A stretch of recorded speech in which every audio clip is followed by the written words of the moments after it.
Okay, thank you everyone again for your patience. We will go ahead and start with you, Emmanuel. Okay. Turn on your mic. There you go. Okay. I reside in the Northeast Williams corridor, and my block is serviced by some of the finest lines in the city, the 6, the 24, the 4, and the 44. I took the 6 straight here. As a daily rider, in no world can I imagine this delicate network hobbled under the watch of our leadership while our city continues to atrophy from financial and mental health crisis. Thank you, Director Flowers, who's downstairs, for your ongoing work to prevent this, your sole no vote on measures to defund TRIMET and further disenfranchise the low-income taxpayers of this city. To the entire board at large and all the TRIMET members here, please do your duty and stabilize current services. I'm the manager at Bricks and Minifigs in Northeast Portland. For 10 years, our toy shop has been a staple of family life for the neighborhood. I've served children, I've planned their birthday parties, I watch them grow up together, and I hire them for their first job selling Lego. It's more than a store to me. It's a place where local enrichment prospers. There's insufficient parking on Sandy Boulevard. It's so unsafe to ride your bike there. There are graves of bikers who have been hit, but many Portlanders still do so at their extreme risk. Our shop is located between twin stops of the 12 bus line, and they get myself and my customers to the store 7 days a week. Service cuts would tragically displace the business and culture Sandy storefronts depend on and fight for every day. And on Sundays, I take the 3 stops to the Hollywood Theater after work. I catch a movie, and sometimes if I'm lucky, I can catch the 12 to the 44 to my front doorstep. And that's a beautiful life, and TRIMET is life, because it facilitates a connection that we're all desperate for, spatially and interpersonally, and it is the heartbeat of this city's culture, and the service is a reflection of its leadership. Please do not fail us. Please do not sever our connections with the city and with each other, and please work to empower those of us who love it here in Portland to continue making this city a worthy place to live, just by getting us from A to B. It doesn't sound like much, but I love my life, and TRIMET must offer a subsidy or alternative to killing essential taxpayer-funded services. Please support Director Flowers' plan to stabilize the crisis for us Portlanders. Thank you.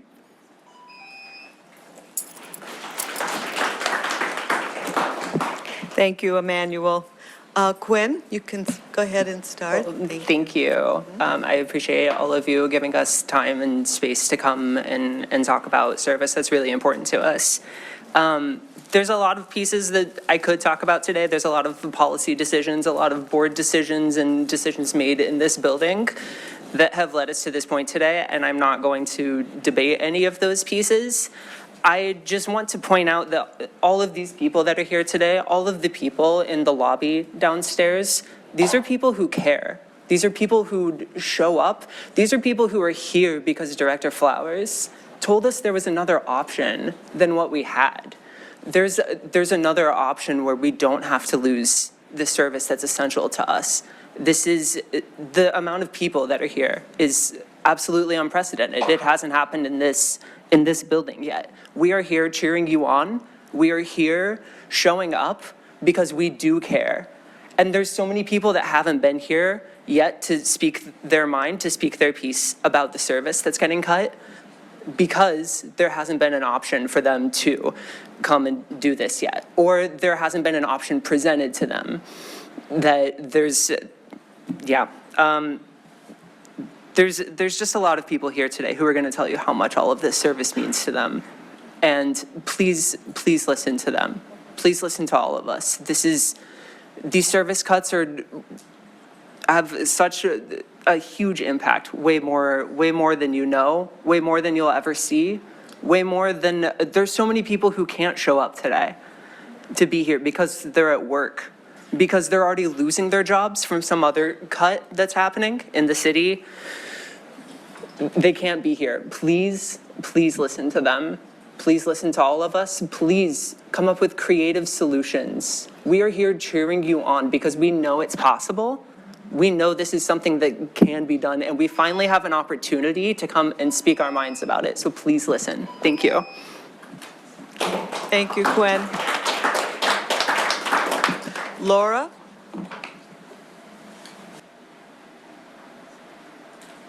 So, as of today, coming here today, I wanted to speak about the financial cuts. And I was hoping that you would consider please not cutting our access. I'm coming here today because I've seen on TV a gentleman speaking about safety. And however, the issue is that when the city is making announcements, there are no interpreters and no captions. And so we don't have access to emergency and crisis situations. This is not equal access. And so I come here today and I wanted to let you know what's happening. I cannot hear and understand that you can.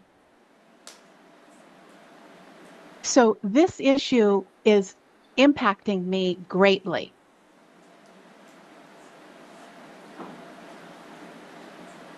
You have captions, you have access, but you never have to use them. I do. And also in terms of transit, if you cut it, this will not allow equal access for us.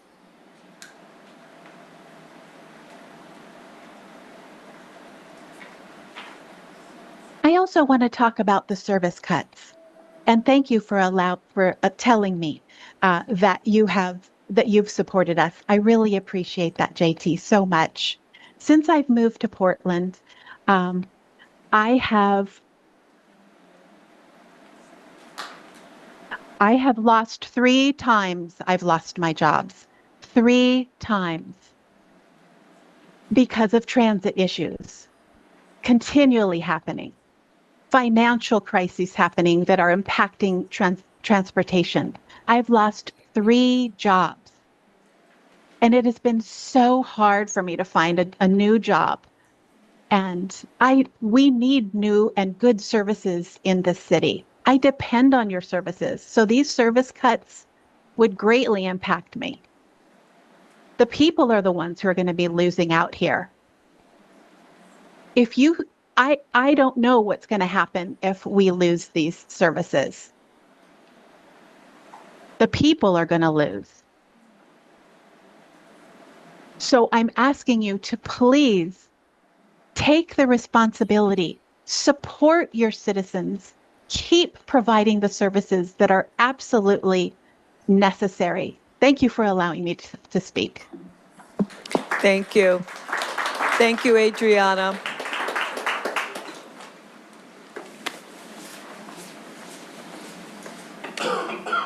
Okay. Next for testimony is Jamie Evanstar, Marvin Nguyen, and Leslie Miller. Thank you again to those who testified. Remember, there's others coming up, so do go down to turn in your numbers. Thank you.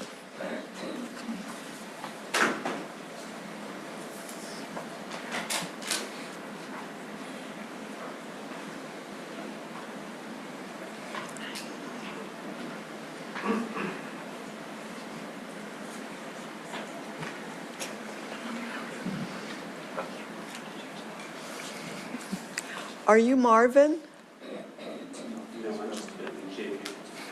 Oh, okay. And then we have Leslie. Is there Marvin here? Actually, You gave me the wrong. Okay, Adriana Gonzalez, okay. Marvin Nguyen? Marvin, okay. He should have been upstairs. Okay, I will call him later, and then we have Leslie and Adriana. Okay.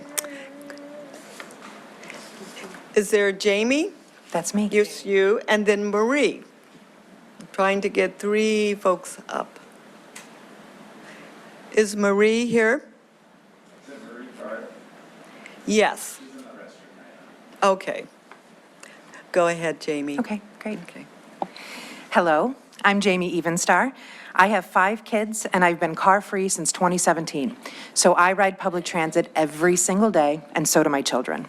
My family has fully put our trust in your system for 9 years. We rely on it for everything we do. I also worked for the City of Portland for almost a decade, and in that capacity, I developed the Rose Lane project that helps get your buses out of traffic. I like to think of myself as TRIMET's #1 fan. I'm out here hyping you up, I swear. I even started a YouTube account about living on public transit in Portland. And I want you to know that I know exactly what you are facing and how hard the decisions you have to make are.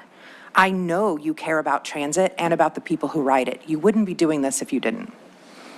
I also know that your job is to carefully weigh risks and opportunities and to make responsible choices. And I imagine you look at using $11 million of your $84 million operating reserves as too risky. But what I learned at the city is that sometimes the risk is worth the effort when the consequences to people can't be easily undone. The role of public transit in people's lives is too important not to take risks. Delaying these cuts for another year might not work, but there is a chance that it can. And in the end, even if it fails, you will know that you did everything in your power to fight for the people in the city who rely on you, for your workers who will be able to pay their rent for another year, and for a positive public transit future. That is, at its core, the most responsible choice you can make. Thanks for listening. Thank you, Jamie. Adriana, go ahead. Hi, my name's Adriana. I've been employed with the safety response team for Turn 2 on years. your mic. There you go. Very good. Sorry. Okay. Go ahead So and I've been start employed again. with the safety response team for 2 years, and this time I've seen our work impact lives, not both in the community we serve and amongst coworkers who have found meaningful employment and growth in this program. I understand our contract is up for bid and 30 positions will be laid off, which is half of our already small staff. I want to give you an example of the work we do and why it's imperative to keep us fully staffed. My team was at 122nd and Burnside, which is a hot spot, when an individual was yelling and flagging us down. We go over to who we come to know as Jonathan. This was our first interaction with him, but it was not his first interaction with SRT. He was just released from a well-known detox after 5 days with nowhere to go. He begged us to find anywhere so he wasn't back on the streets because he knew he would go back to using. He said, I knew to look for the backpacks. While I was searching, when I remembered when you guys were around 122nd daily, we called all over and we found him a spot and we took him there via the transit. Jonathan approached us about a month ago again to let us know he's still clean and sober and working the program with the help of us. With these cuts, our team's stories like this that happen frequently will be unobtainable and leaving more people displaced on the system. While I support continued negotiations to secure more affordable health care, appropriate time off, and pay increases when it's necessary, I believe no other company would maintain what makes this program successful. A major reason is how the program is operated by our program manager and the supervisors. I've witnessed people receive opportunities for fresh starts, continuous encouragement for growth, and receive accommodations unlike anything I've seen in my 25 years of employment with other companies. I'll leave you with this. When a house catches fire, you don't just discard it. You rebuild. The foundation is usually really solid, so you continue to grow off of that. And I believe that's true for SRT and PPI. We have complex issues, but I firmly believe they can be resolved within PPI. I'm asking you to consider keeping the upcoming contract with them. Thank you. Thank you, Adriana. Okay, calling up Leslie Miller. That's me. Okay. You're welcome to come up. There's chairs, turning chairs. So, Maria Garth so I'm gonna turn the chair to open this facing you. and Marvin Wen. Okay. There you go. There's the microphone in front of you.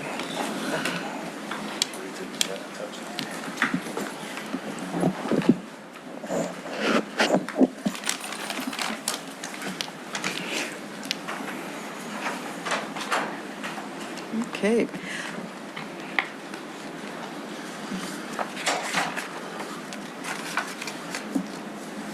Okay, Leslie, your mic is on, and you can start when you're ready. Hi, I'm Leslie Miller, and I am a longtime Ride Connection user. I'm here to ask that you reinstate the funding that you've been providing them, as they offer services that I really can't get anywhere else. First of all, Ride Connection and Metro Family Services. They offer me transportation where I feel safe. I know that they vet their drivers, they train their drivers, and not only to drive the vehicles, but to treat the passengers with respect and dignity that we don't often get in the community at large. Also, they have a right-about system that, ensures that I can safely go and get groceries at the grocery store, which is something a lot of people take for granted. As a senior and a disabled person, that's something that can be quite a task, a challenge for me. They're trained to assist us, with respect. And that makes me feel comfortable. It also gives me an opportunity to socialize with other passengers on the bus. And, so I feel like part of the community again. Also, the door-to-door service. If I go to a place I haven't been before, I literally need to be shown where's the door. So door-to-door is real important to me.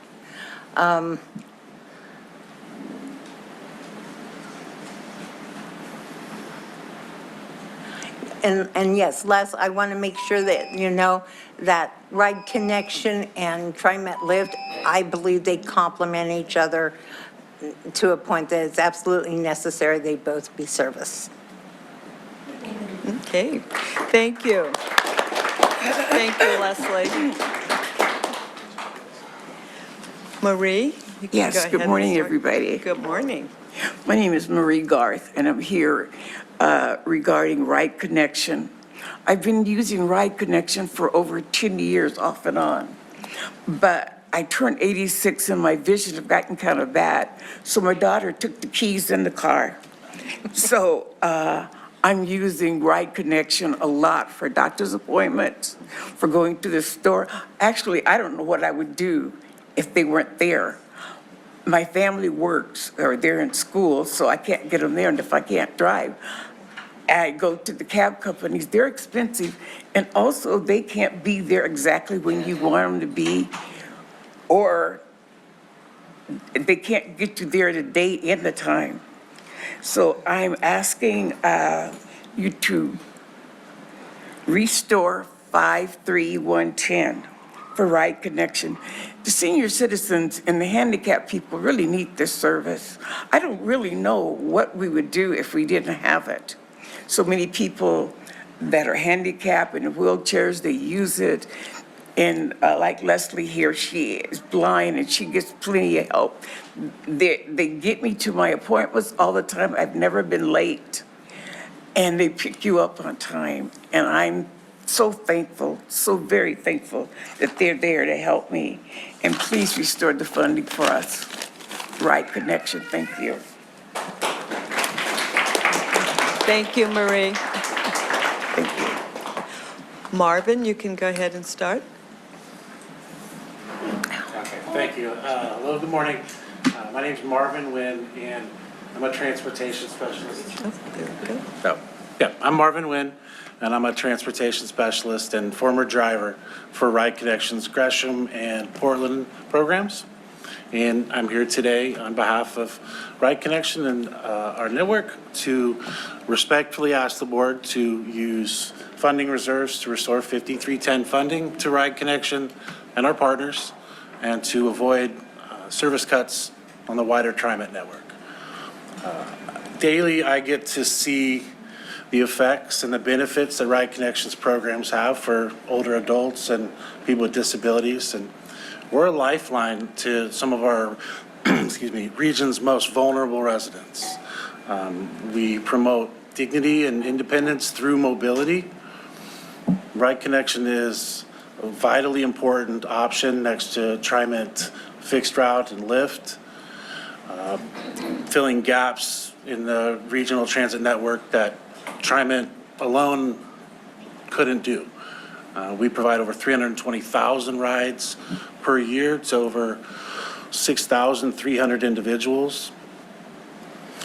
And we are a very we're an effective cost-saving measure for both the region and for TRIMET. By shifting demand off of Lyft to our less expensive services, we're able to save TRIMET over $10 million annually on the accessible transportation costs. So I just want to tell you one personal experience as a rider I have known over the years. She lives downtown alone. She doesn't have family in the region. And she uses our weekly shopping shuttle to get groceries. And she's out there rain or shine. Doesn't matter. She gets on the bus every Monday. I've seen her mobility worsen over the years, last couple of years, from needing no mobility device to a cane to a walker. And some weeks she doesn't have money for groceries. She still comes out to socialize with her neighbors, chat with new people, make connections, see drivers that she trusts and relies on. And without that, she wouldn't get to the grocery store and she wouldn't be a part of the community that she is. Thank you for your time today. Thank you, Marvin. Thank you, Leslie, and thank you, Marie. Thank you. Thank you. All right. Thanks. You're on your left.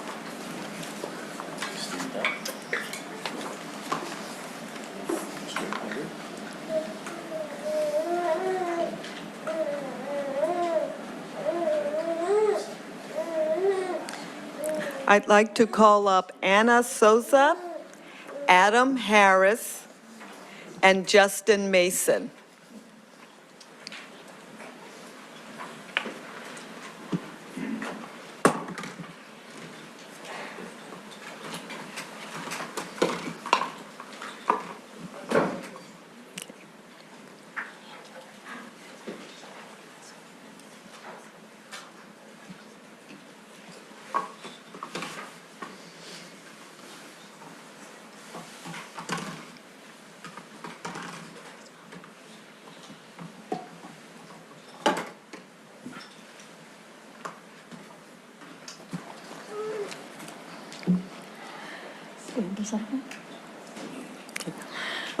Me llamo Ana Sosa, pertenezco al grupo hispano-católico.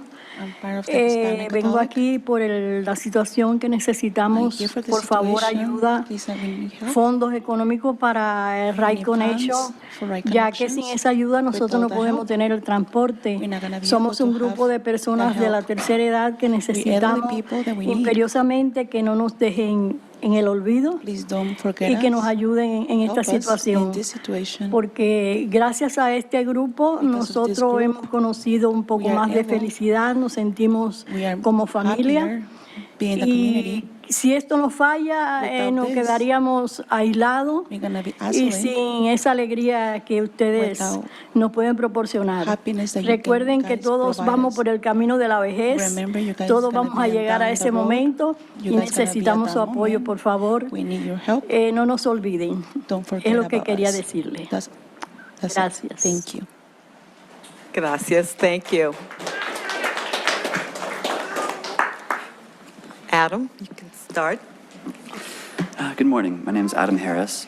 I live in Portland happily without a car, thanks to TRIMET, and I rely on TRIMET every day to get me most places I go. In fact, I rode the 14 here today. I'm here to voice my support for JT Flowers' proposal to use funds from TRIMET's reserves, around $11 million, to bridge the gap and maintain the current service level until August 2027. While you know any service cuts cause real pain for your riders, I hope you will consider that reducing service now will likely have an even more severe impact than usual for TRIMET in the long term. As car gas and maintenance costs rise this year, more and more car drivers are already starting to use transit, and ridership will keep increasing this year. Now is exactly the wrong time to be reducing service. The better the service is right now, the faster the transit take-up rate will be this year, and the more ridership increase TRIMET will maintain after costs eventually come down. Though it may seem wise now, I believe cutting service to save TriMet's reserves is overly cautious and short-sighted. The primary election showed that we will have more progressives in Salem this year, or more progressives in Salem next year, who will support the funding needed for TriMet's future. Please support using TriMet's reserve funds to maintain the current service level until August 2027 and the next state legislative session. Thank you. Thank you, Adam. Justin? Thank you. Good morning. My name is Justin Mason. I'm here Have to your urge- mic. Sorry, what was it? And your mic on. Oh. There we go. Very Hi, good. my You name can is start Justin over. Mason. I'm here to urge the TriMet Board of Directors to go with JT Flowers' proposal to move $11 million from the operational reserve into the budget this year to maintain our current level of service. The reason why I feel so strongly about this is because I am a cyclist and I am a service industry employee, and I've noticed over the course of multiple years that it's become more and more difficult for me to use public transportation to get into my work. It's limited my ability to accept jobs. It has limited a lot of things, and it's forced me to ride my bike more often, which is dangerous. In September, I was hit by a car trying to get to work and fractured multiple vertebrae, and this is something that I've been recovering from for a long time, and I just think that we need to try to maintain this level of service. It's just been getting harder and harder to exist without a car, which I don't think is the direction that that should be going. I feel like the further we get into the future, the easier it should be for us to be able to get around without a vehicle like that. Thank you. Thank you, Justin. Thank you, Justin, Adam, and Anna, for your time today and talking with us. Next, we have Michael Rittenor, Erica Jackson, and Laura Heller. Hope I pronounced that correctly. Yes.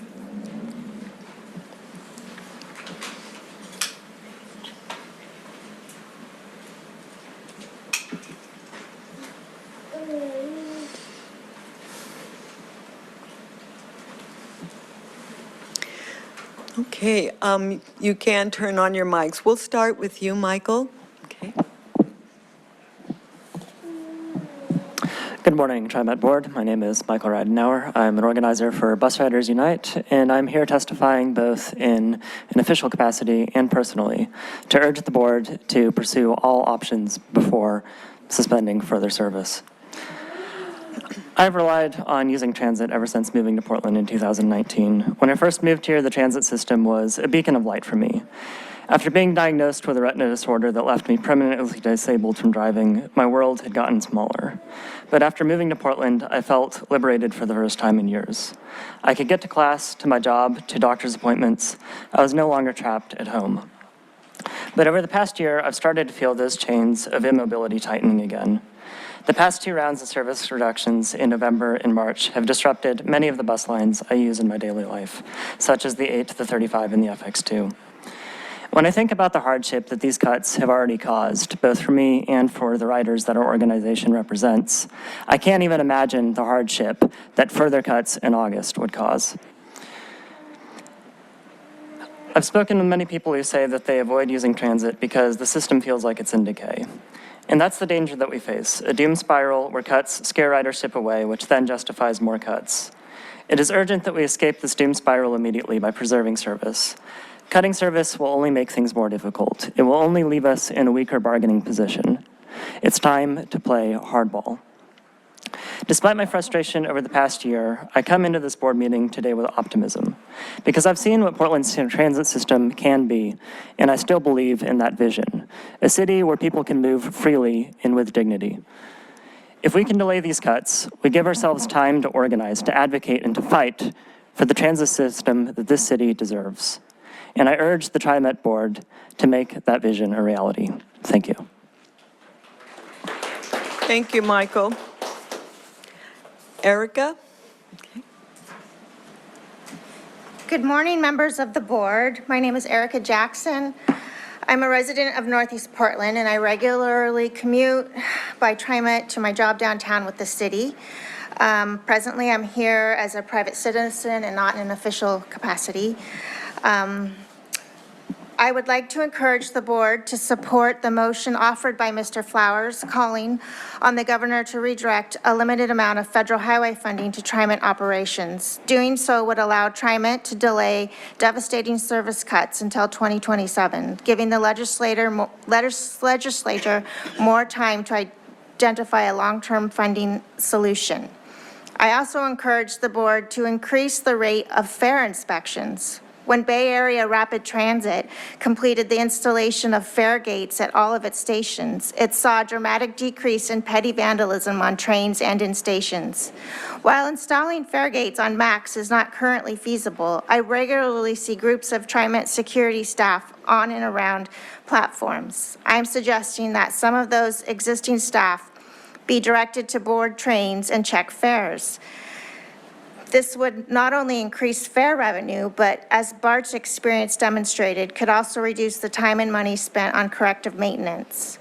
Finally, I would like the board to consider the financial viability and operational feasibility rerouting the MAX Green Line to Portland International Airport rather than simply truncating it at the Gateway Green Transit Center. In the event of service cuts, this would still reduce the overall length of the Green Line and save money on operations while preserving a one-seat ride to the airport from Southeast Portland. Thank you for hearing my testimony. Thank you, Erica. Laura? Good morning. Thank you for this opportunity to provide testimony. In addition to my testimony, I have letters of advocacy from our riders and from Ride Connection riders that I will leave with you. And then just leave those with staff before you leave the table. Thank you. My name is Laura Heller. I'm a senior program manager with Metropolitan Family Service, a nonprofit in Portland, Oregon. And Project Linkage is a Ride Connection partner. I'm here today in support of the Ride Connection Network and to respectfully ask the TriMet Board to use funding reserves to restore 5310 funding for Ride Connection and its partners to avoid service cuts to the wider TriMet network. By funding these transportation programs in fiscal year 27, we as a regional transit network can avoid devastating cuts that would impact older adults, people with disabilities, and others among our region's most vulnerable populations. Ride Connection, and Metropolitan Family Service Project Linkage programs are also historically one of the most successful cost-saving strategies for TriMet. By transporting older adults and people with disabilities at a fraction of the cost of TriMet Lift, we are able to shift cost away from what is TriMet's most expensive service, saving the region over $10 million annually. Project Linkage has partnered closely with Ride Connection for over 35 years to deliver essential transportation services for adults and people with disabilities living in North and Northeast Portland. Our transportation service program is a vital service to our riders, as you've heard today, and it's central to MFS's mission to promote equity, help people gain prosperity, and build a connected community for all ages. We understand that transportation is a critical social determinant of health, and that increasing access is vital to supporting well-being. Thank you. Thank you, Laura. Thank you, Erica, and thank you, Michael.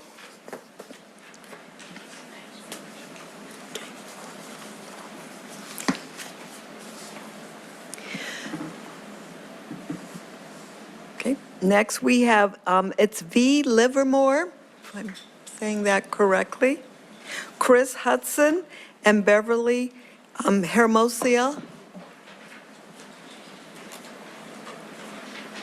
Hopefully I pronounced that correctly. It's Beverly Hermosillo.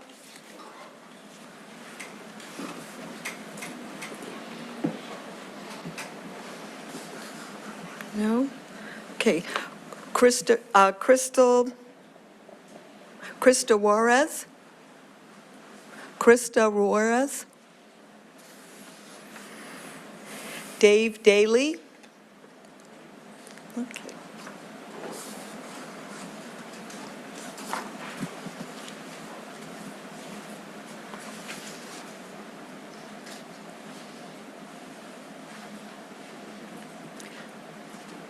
Okay, thank you, Dave. Dee, you can go ahead. Mr. Livermore? Okay. Thank you for your time. I have innumerable stories to tell about the positives of public transit in the lives of myself and the community. But my time is short. Suffice to say, it was truly life-changing to gain access to public transit services as robust as TriMet. Portland and its surrounding cities need you to uphold that service. The proposed route, service, and staffing cuts that are on comment today will do decades of harm to not only TriMet itself, but to the Portland metro area as a whole.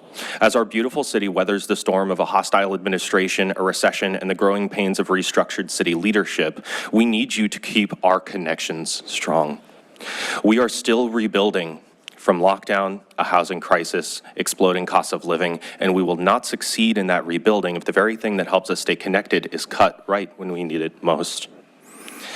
And there are options for these shortfalls in time. There are several funding opportunities that open up in the 27 biennium that could address the long-term concerns that TriMet faces. We need a stopgap to find more options to help us achieve stability without sacrificing the futures of our cities and without putting TriMet into a spiral of budget shortfalls for the foreseeable future. Ridership doesn't just come back after cuts. It takes years to rebuild. Rainy day funds are meant to keep things afloat during times of crisis. What better time is there than now than with short-term budgeting issues? You need to exhaust all options before relying on service cuts, and you haven't yet. Public transit is a foundation for the city to recover itself. It's a vital part of our city's DNA, one that is necessary for us to remain invested in if we have any hope of coming out of this storm stronger than we started. The decisions you make in the coming weeks will have repercussions that this city will feel for decades, and I want you to ask yourselves, how will our cities remember each of you after this decision? I hope that you will stand with the community and make the difficult but correct choice to make zero cuts to service and staff this year. Thank you for your time. Thank you, Mr. Livermore. Chris? Good morning. My name is Chris Hudson, and I am someone who often relies on TriMet services, and I share many of the same concerns that my fellow citizens do. I sit here once again completely befuddled that the majority of the board seems to be okay with service reductions and cuts instead of pushing for a future-focused growth mindset. This, by all accounts, is a public crisis. To me, this is like closing the public library because the administrator decided it wasn't profitable enough. And I realize I am sitting here without bringing solutions myself. Well, here are a few. Putting a 25-cent tax on every coffee purchased. I'm sure there's more than enough baristas to go around. TriMet could even open their own coffee shop. Taxing Uber and Lyft services. I consider these services luxury transportation, and taxing luxury to pay for a public transportation service would be more than a fair solution. Or how about every missed three-pointer the Blazers or Fire misses puts up a massive chunk of money towards transit. Let the players know if they're going to chuck up shots beyond the arc, they better be sure. TriMet has operational reserves of $84 million, and if $11 million is spent, service could be stabilized today. This is not my original idea, but from JT Flowers, who you may already be acquainted with. I understand reserves are supposed to be for an emergency. Well, my friends, this is that emergency. I kindly ask you to strongly consider this action now to buy times for citizens who desperately rely on TriMet every day. We can debate more complete solutions in the meantime after stabilizing service now. Thank you. Thank you. Thank you, Chris. Dave? Dr. Lewis, board members, Sam, my name is Dave Daly. I'm here today representing the Aging Services Advisory Council of Multnomah County to oppose the reduction of $4 million in human services transportation funding. I sent a packet to Sam with our concerns about this. I think he forwarded it to all of you, so I'm not going to read that. I don't have enough time to read it anyway. So I'm just going to hit the high spots. First one, there was no process undertaken to get stakeholder input for this cut. That's in stark contrast to the process that you used for your route cuts. You had extensive outreach for those. This one, there was no outreach. Therefore, you don't know what the impact is on these communities. As a result of that, the staff was not able to bring you or the 2017 committee actual facts about how these would affect the nonprofits and the consumers that are affected here. So they made a unilateral decision to make this $4 million cut. That kind of decision should be brought to either the 2017 committee or this board to assess the impacts and to determine what the right path forward is, instead of just making a unilateral cut. The third thing is, I think you should really approach with caution the financial assumptions that have been given to you about the impact on the paratransit service. You're being told that the impact will be negligible. There won't be that many extra paratransit customers as a result of cutting these ride connection services. There are tens of thousands of people over the age of 75 in this Tri-County area living with at least one disability. If you think that you won't be able, that these nonprofits and their caregivers and case managers won't be able to turn a lot of those into Lyft customers, you're just mistaken. So I think I would encourage you to get an independent look at those financial assumptions. Thank you very much.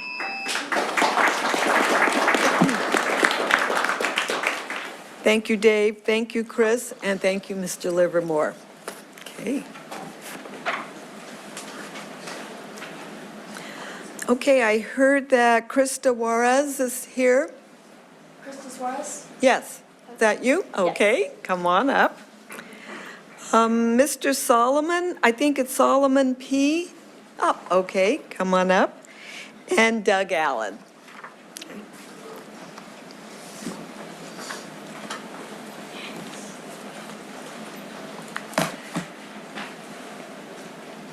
Okay.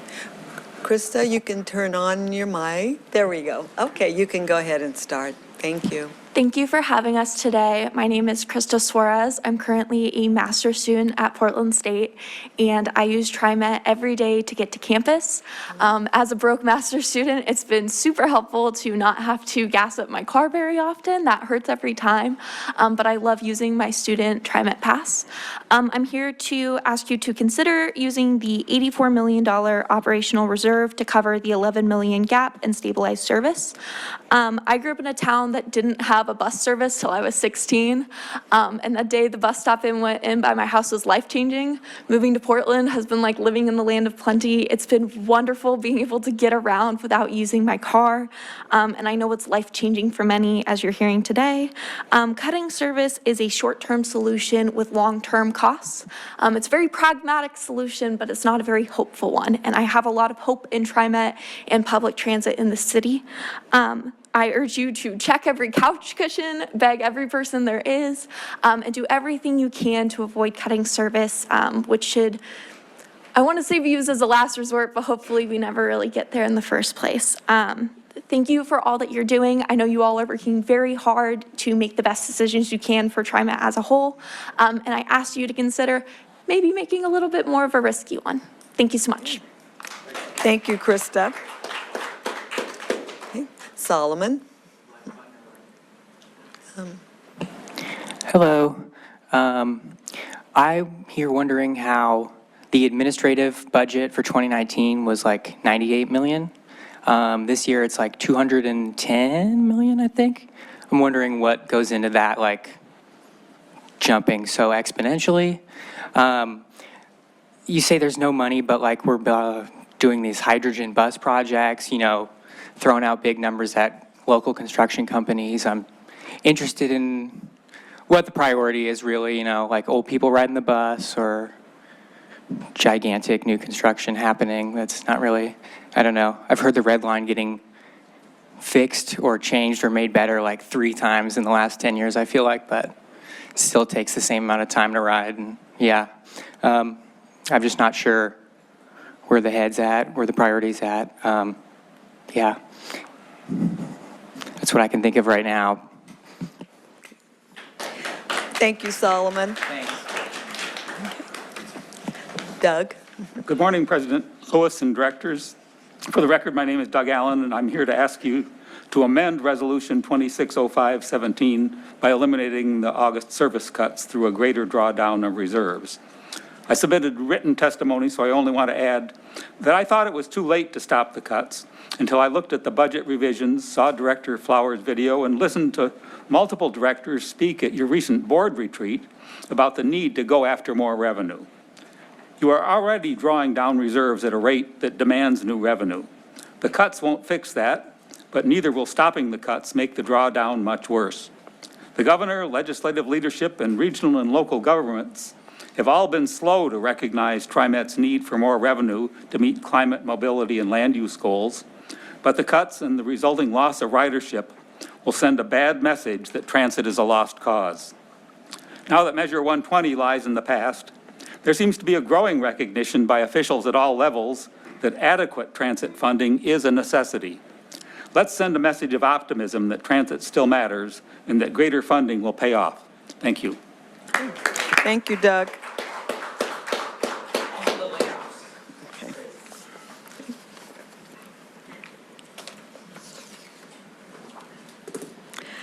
Donna Soto, Phil Wagner, and Abraham Ortiz. Okay.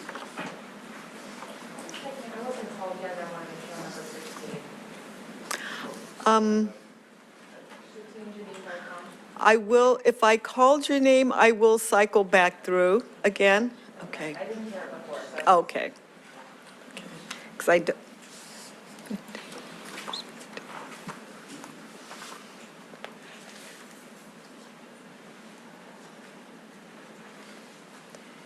Okay, Donna, you can go ahead and start when you're ready. Thank you. My name is Donna Soto, and I just heard last night that I needed to come here. First of all, I want to compliment bus drivers. Bus drivers are the kindest, most patient people. They put up with how slow I am, and they always bow the bus to me. I feel very honored. So I needed to come and say, when I found out what was happening was considering there would be loss of their jobs, I wanted to come say, do what you can to prevent that. Because we're on the brink of a recession, and unemployment figures going up in Portland aren't going to help anybody. I took a note. I thought I could, I only had a couple things to say, so. And also the gas prices. Your clientele is going to be, your usage is going to be going up. So with all of these other stories of people needing to get to work, I don't need that, but I do use it, a lot to get to my family, to get to the store. And it's a wonderful service, and I hope you can find the way to ride through this recession and this economic downturn that it's going to get, the psychic abilities, it's going to get worse before it gets better. And if the city can, subsidize millionaires, you need to find some money for the people. Thank you. Thank you, Donna. Thank you. Bill? Yes, hello. Turn up. Okay. Thank you. Thank you. My name is Phil Wagner. I don't like the idea of cutbacks, but it appears that some are going to be financially necessary, even with using your reserve funds. I stopped riding TriMet as much about 3 years ago. I took early retirement. I was getting tired of the crime at MAX and bus stations, fare jumpers, people on the bus violating pretty much all the rules with extra large carts and wagons and unleashed or unsecured dogs. So I just decided, I'm going to avoid as much as I can. I mostly ride my bike now, even though I'm retirement age. And I'm sorry that TriMet is hitting a wall, but I believe fair collection is fair. It keeps a lot of the worst people from jumping on, creating trouble, and getting off after 2 blocks. My main ride is the FX2 bus, and that one is especially bad. I also use the corner at 122nd and Division, and sometimes that's been a whole circus. Anyway, I'm not sure what your solutions are, but good luck to you. Thank you, Phil. Abraham? I am Abraham Orney. I live in Raleigh Hills, and though I'm not here in an official capacity, I am a member of Sunrise PDX. I just wanted to throw my weight behind Mr. Flowers' efforts to extend, delay, and buy time to find a proper long-term solution to the budget issues that we are facing, instead of denying service to so many of my comrades, friends, and family. Thank you for your time. Thank you, Abraham. Thank you.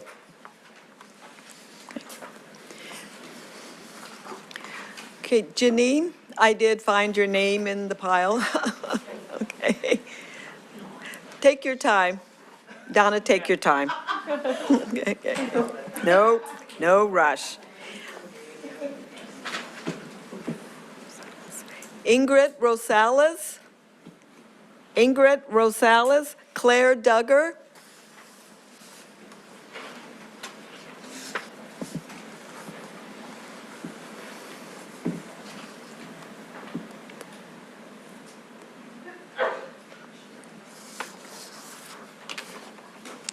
Janine, thank you for waiting. Go ahead and you can start. Yep, you have it on. Thank you.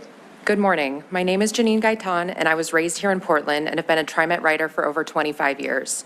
From trips to school, the mall, friends' homes, and my first grown-up job to doctor's appointments, evenings out, and my current job, TriMet has taken me there.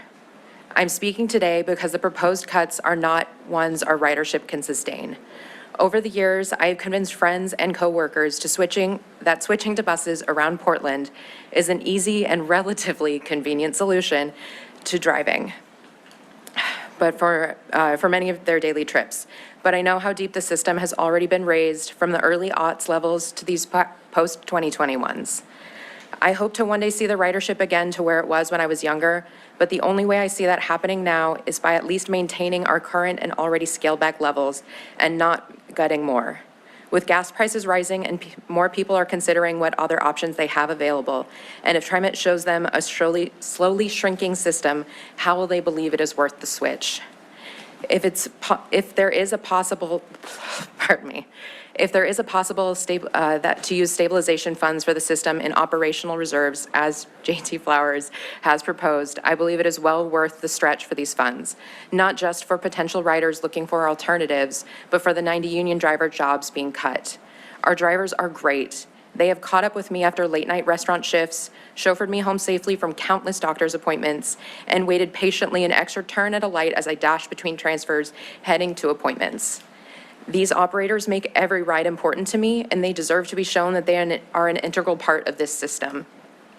Again, I think the best hope for our transit system is to show faith in it now and fund it for the riders and drivers on board currently, as well as making it a lifeline of an accessible future. Cutting it short now is a disservice to the system I have proudly used the majority of my life. Thank you for your time. Thank you, Janine. Claire? Good morning, board members. My name's Claire Duggar. I'm an airline pilot based out of the Portland Airport, and I'm here today mostly in solidarity with my fellow union transportation workers. I'm newer to the Portland area and fell in love with the TriMet system immediately. It's wonderful living in a city where you can actually get around without the need for a vehicle. I understand that money can be tight, but my main concern after looking at the budget with money being distributed is why the operation administration cost went up from about 650,000 in 2026 to suddenly 18 million, more than 18 million for 2027. Not sure if I'm reading that correctly, but it seems like it's over a 3,500% increase in just that one area where nothing else saw that much of an increase or cut. Wondering if that would be something we could potentially look into, because there are people listed with base salaries of over $1 million. Meanwhile, we are looking at cutting, 90 plus union jobs? The TRIMET system is one of the things that makes Portland such a great city.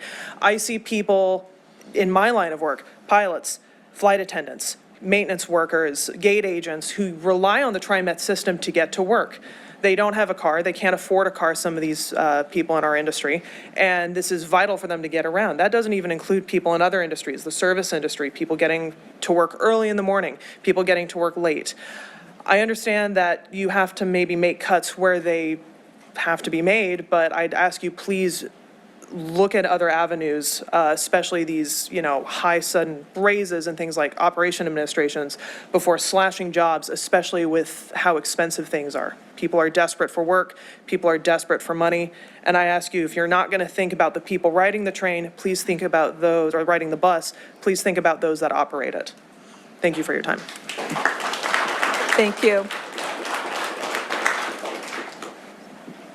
Ingrid? Hi, my name is Ingrid. Thank you for allowing me the opportunity to share my experience. My favorite lines are the 6, 14, and the 20, and some of my highlights have been taking the bus all the way to Sauvie Island and then taking the bus to McMenamin's Edgefield for a concert.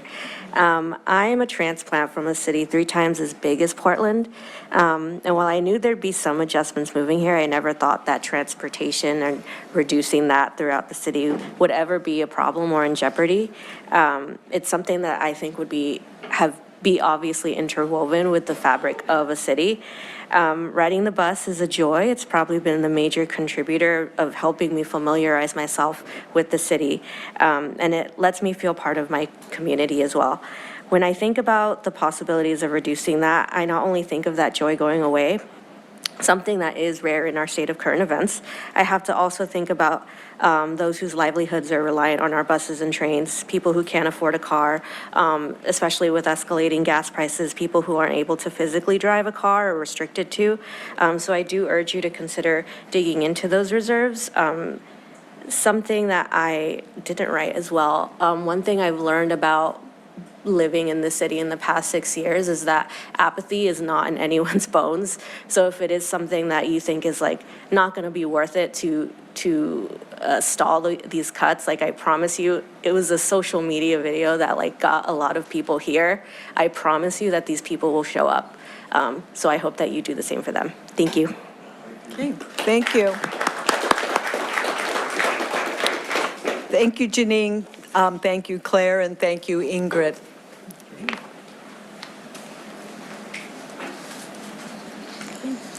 Brandon Mullen, is it Brandon Mullen?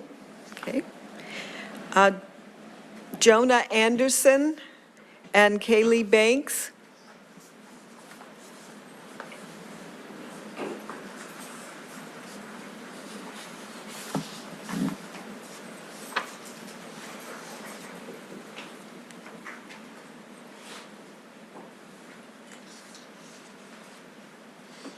Okay, Brandon, you can start. Hey, my name is Brandon Mullen, and I wanted to start by noticing when I first walked into the room and I saw JT's son and Tyler's daughter, and it made me feel a certain way because I have a 13-month-old at home. And I think a lot about these kinds of decisions that are going to impact her and her friends, because you all know a lot better than me that it's really tough to get ridership back when you cut service. So that's one thing I wanted to share. And the second thing I wanted to share was just about public trust. And JT, really appreciate your leadership on this. We're in a weird time. I think extraordinary times demand extraordinary measures. And I know that you all know so much more about the technical stuff in this and having reserves and the importance of that and good fiscal stewardship. I completely respect that. I know that.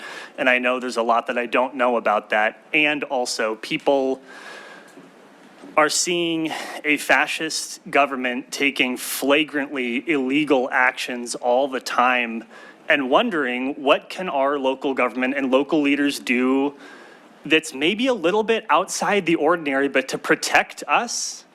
And this is one of those things. And I feel that very, very strongly. And last, wanted to say thank you for having us all here today, and appreciate your public service, and thank you. Thank you. Jonah? Hello, my name is Johan Anderson. First, I'd like to thank the board for a chance to speak on the subject today. I've lived in Portland for about 2 years now. I first came here primarily because of access to transit. I came from a Midwestern city that didn't really have any transit available. And since moving here, I felt like the entire city has been completely available to me. I rely on the 44 to get me from my home in South Portland all the way up to my doctor's office in St. John's without having to rely on a transfer.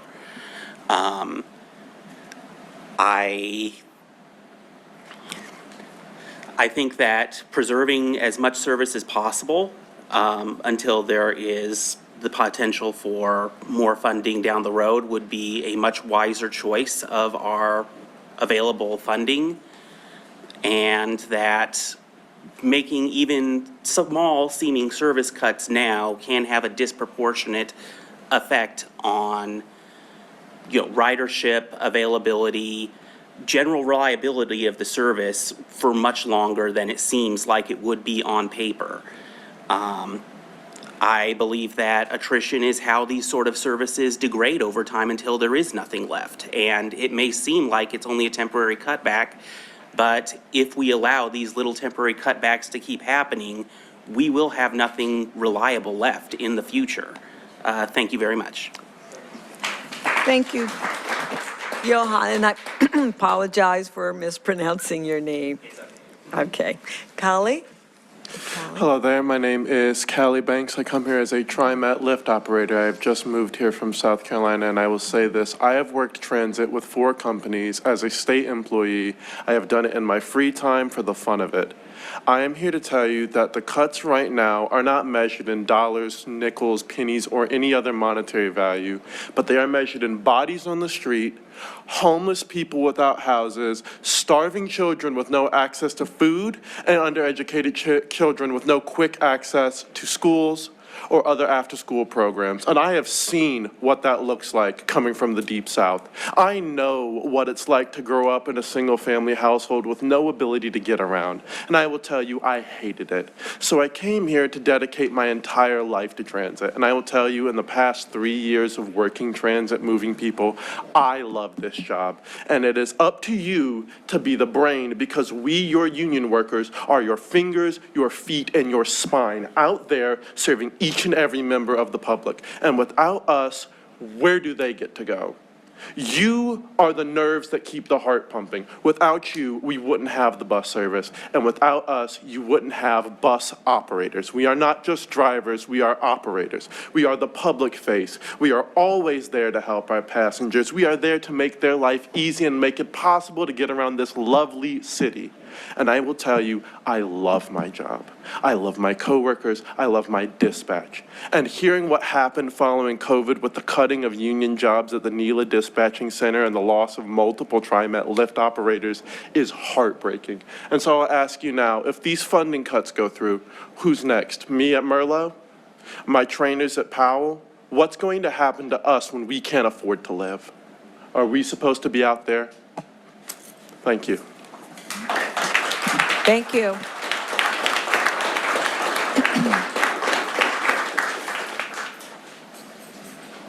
Okay, we have Kai Jean and Tara Parker, excuse me, Tara Parker and Amanda Frill.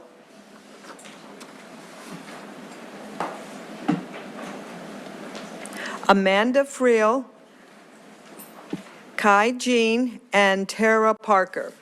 Okay. Should be Terry. It's Terry. It's Terry. It's Terry? Oh, okay, looks like, sorry, my apologies. Terry Parker. Thank you for correcting me. And you're Amanda? Okay, so no Kai. Topaz? Oh, here she comes. Okay, thank you. It's Terry.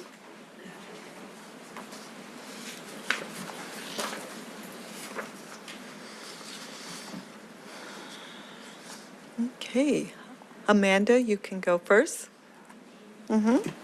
Yes. Hi, my name's Amanda. I live in Southeast Portland, and I'm here like many others because me and my family utilize TriMet for our weekly commuting, but I'm also a Midwest transplant, and I'd like to share my experience. I grew up in Michigan, who in 2000 was in a similar situation to the state of Oregon today. The auto industry was floundering, and the state was struggling to pivot economically. By 2004, we had a statewide recession, and by the 2008 crisis, the environment was dire. Local governments took the logical step of cutting expenses, including transit services, and the message was very similar. They were temporary. But the reality was that those cuts deepened our economic hardship, eroded public trust, and took decades to recover. It feels temptingly reasonable to wait until better days, next year, next budget, next election cycle. But having lived through the slow creep of loss, I believe that the decisive action to maintain our services is actually the most responsible choice we can make today. Thank you for hearing my testimony.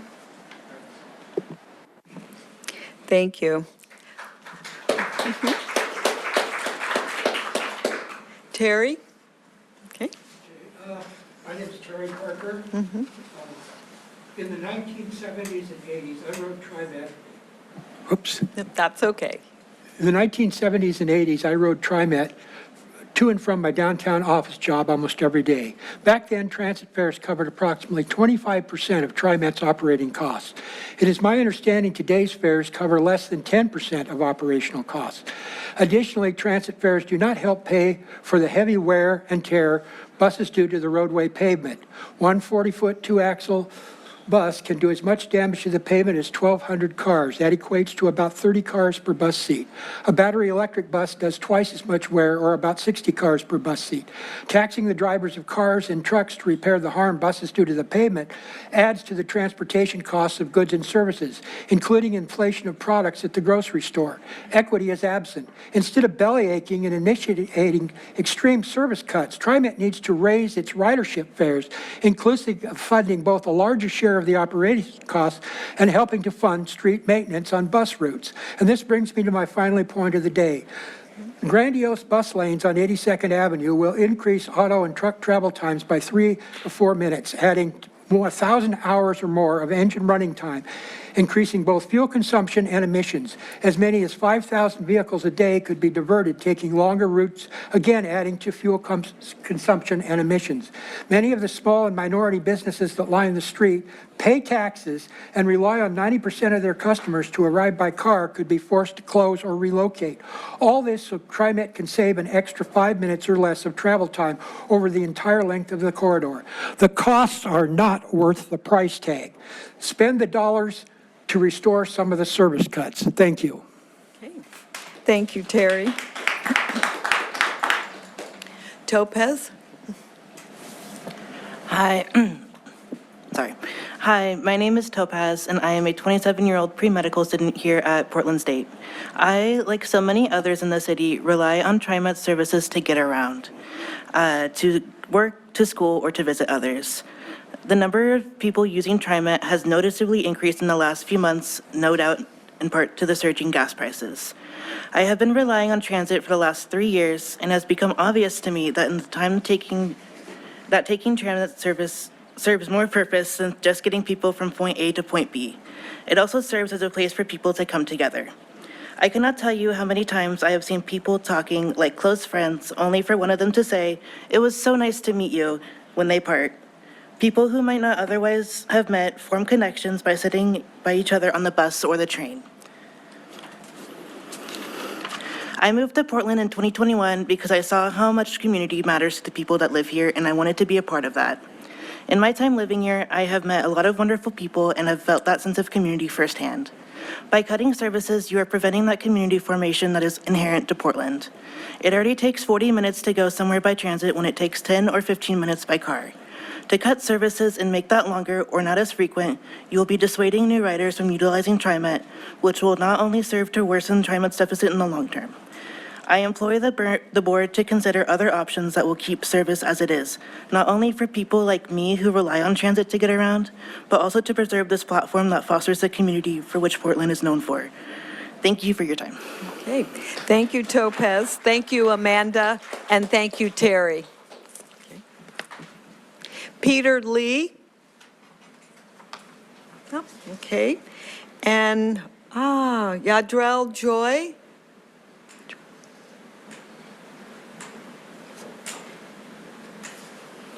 Okay. And Bryant Fraley. Okay. Yadrell Joy, oh, okay, there you are, all right. Adriana, can you move a chair? Yeah, she'll be right there. Thank you.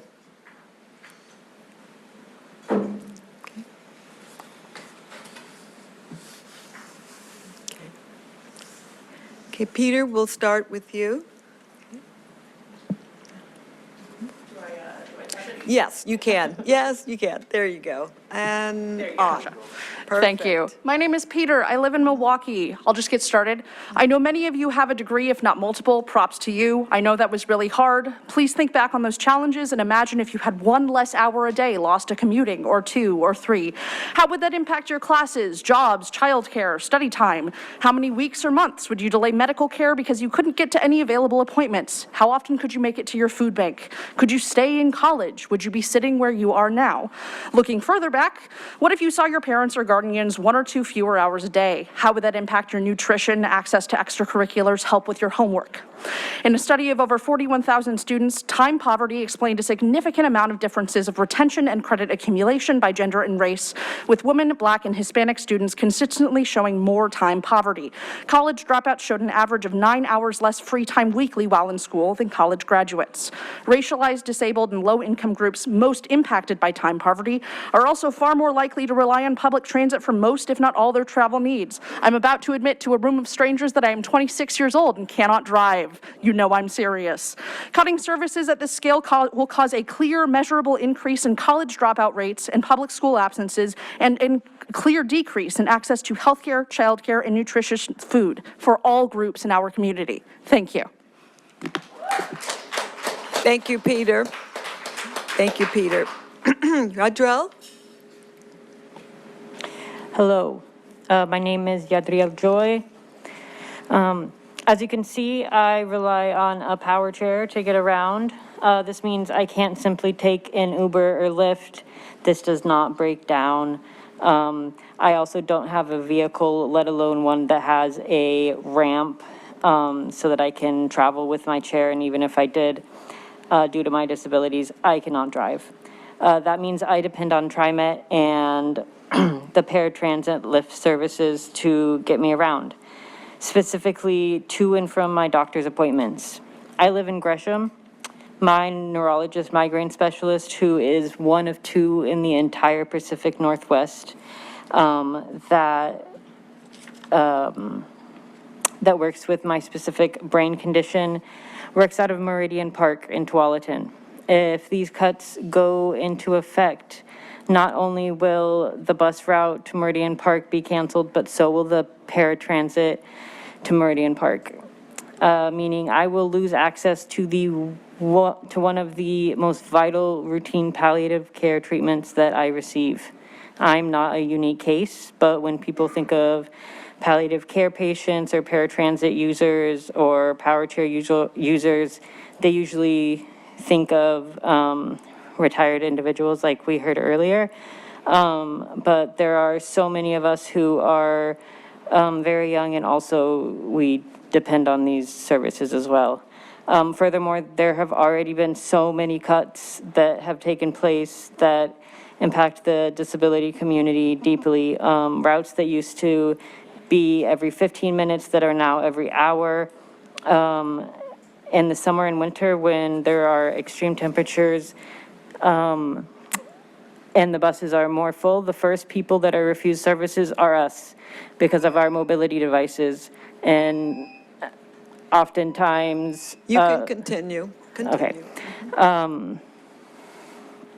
Oftentimes we're forced to wait 2, 3, even 4 cycles before we're allowed to be on the buses. And that means we're waiting in extreme temperatures when we're already the most likely people to have conditions or be on medications that put us at higher risk of heat stroke and stuff like that. And we're not able to just walk to our destinations.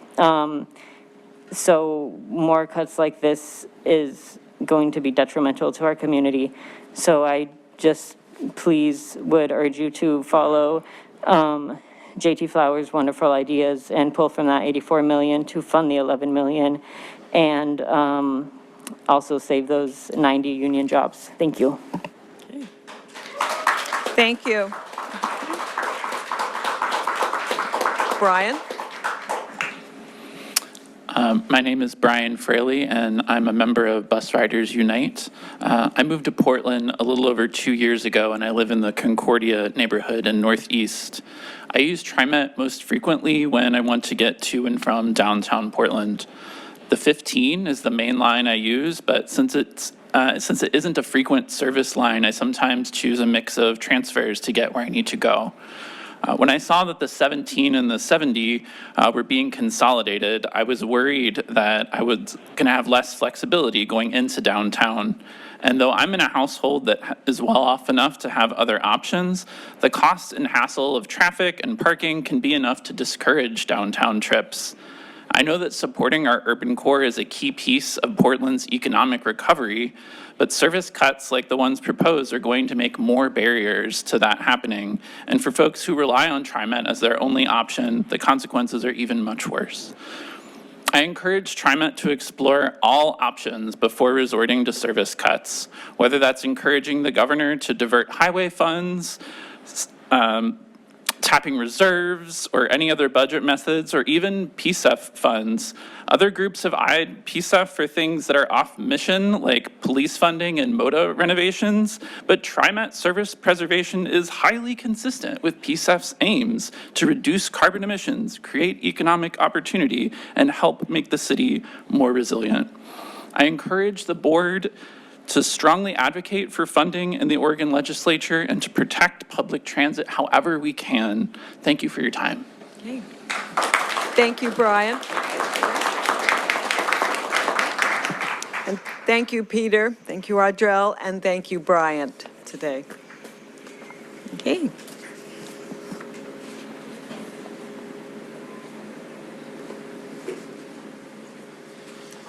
Hopefully I don't, it's Alistair?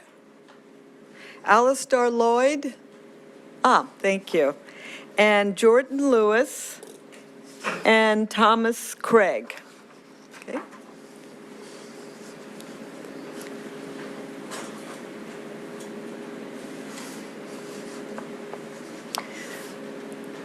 You're Jordan? Yeah. So Thomas? Thomas couldn't make it. Oh, okay.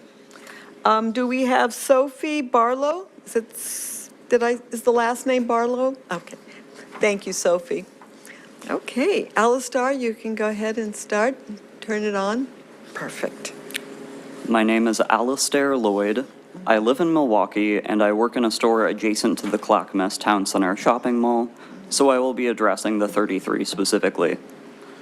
Cutting late night and early morning services especially impacts the ability of low-income workers such as myself commuting to jobs outside the traditional 9 to 5. The 33 serves the Clackamas Town Center Mall, a complex with over 150 stores, as well as additional businesses across the street with similar hours of operation. The proposal being voted on today involves cutting the 33 back to once an hour after 8 p.m. The Town Center Mall closes to customers at 8 p.m. most days, 9 p.m. on Fridays and Saturdays. This places an undue burden on late working employees who, coming off a shift closing busy stores are faced with the possibility of waiting up to another hour to even start their commute home, a timetable that doesn't take into account frequent delays. One other person I reached for comment had this to say: "I get home on the 33 every day, and usually I am home late, between 11 p.m. and 1 a.m. I already struggle getting home safely a lot of the time because the bus runs only every 30 minutes. The fact that they are doubling that scares me a lot. TRIMET should keep current service to the area intact and hold out for a revised funding measure in 2027. Thank you, Alistair. Jordan? Yes, turn your mic on. There you go. Thank you. First, Thomas Craig couldn't make it from Bus Riders Unite, but Thomas says no cuts. He had to go to work. Okay. I'm number 44. Hi, TRIMET Board. My name is Jordan Lewis. I'm a volunteer lobbyist for Portland Democratic Socialists of America, and I live in Goose Hollow. My favorite buses are lines 15, 20, and 24. In August, thousands of Portlanders will wake up, go to a bus or train stop for their ride to work, to the doctor, for a ride home, and wait for a vehicle that will never come. This is a crime committed not by you, but by a state legislature that played political games with funding for essential public services, by a media machine that profited off of dishonest narratives about transit, and by a Republican movement to undermine our government so they can campaign on the very failures they caused. None of this is your fault, but that doesn't really matter. Riders will blame you for the cuts. I know because I've talked to lots of riders who think so much.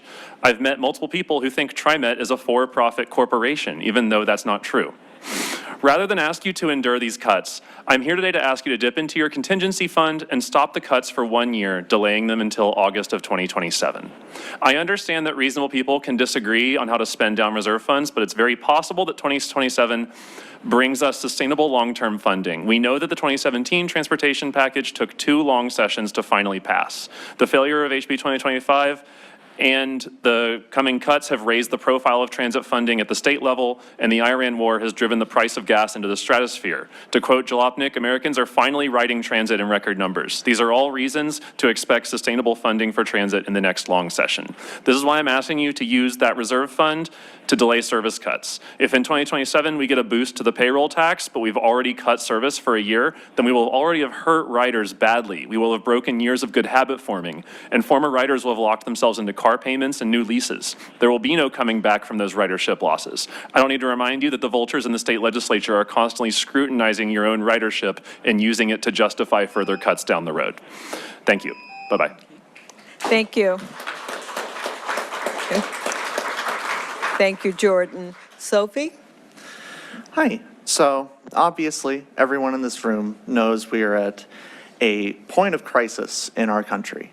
And we've heard from a lot of people who have come all over this country for the promise and the things that this city provides us. I'm here to give voice to the fact that this will be getting worse, and this is one of the essential services I think that is most important for what is slowly becoming a refugee crisis in our country.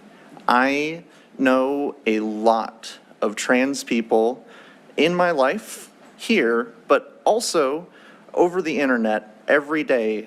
They are desperate for relief from immediate threats to their life, and they are looking for anywhere out, and they are moving to Portland.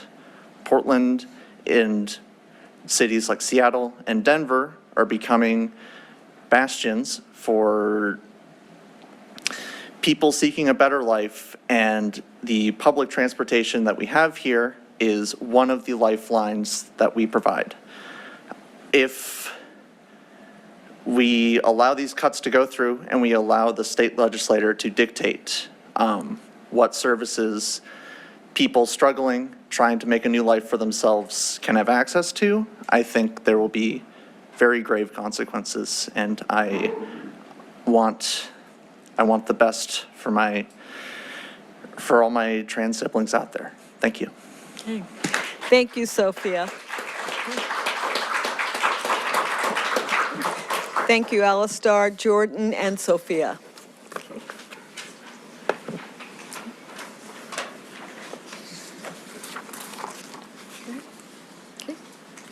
Kayla Mora. Okay. And Stephanie McBaron. And Bryant Letterlog. I'm trying to read the writing. Letterlog. Did I get that right, Brian? Letterlow. Okay, thank you. Okay. Kayla, we'll start with you. Turn your mic on. There you go. It's on. Perfect. According to the latest data, I am just one of 600,000 Oregonians living with a disability. While I can still walk short distances, I measure my days in time. On a good day, I have about a half hour worth of standing or so. Every moment traveling counts against the destination that I'll be able to actually be focused, be able to communicate, be able to be effective as a person. While I can understand how removing stops and consolidating them to just a few blocks over seems innocuous and manageable, for people like myself, that just isn't an inconvenience, but a blockade to entry to the entire transit line. Entire sections of the city become entirely inaccessible if walking these additional distances are enacted. I implore you to use all of your available funding to continue current services. Thank you. Thank you, Kayla. Thank you, Kayla. Stephanie? Good morning, TRIMET board members. First off, I am Stephanie McBaron. I am a cook and a resident in Southeast Portland. I am also a member of your local chapter of the Democratic Socialists of America.